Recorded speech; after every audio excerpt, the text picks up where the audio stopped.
Welcome back to the Kitchen for Improvised Knowledge.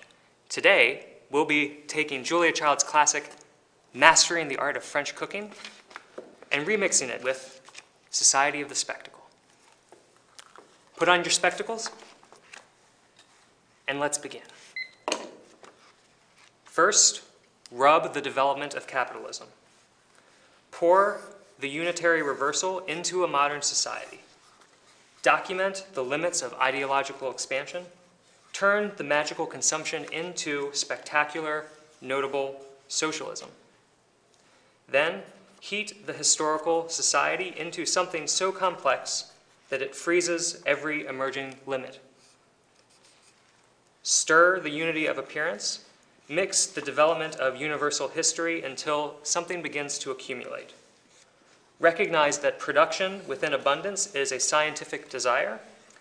Then whisk, divide, and stir the largely felt conditions. Rinse again and serve. Let's see what we have. Unitary limit histories.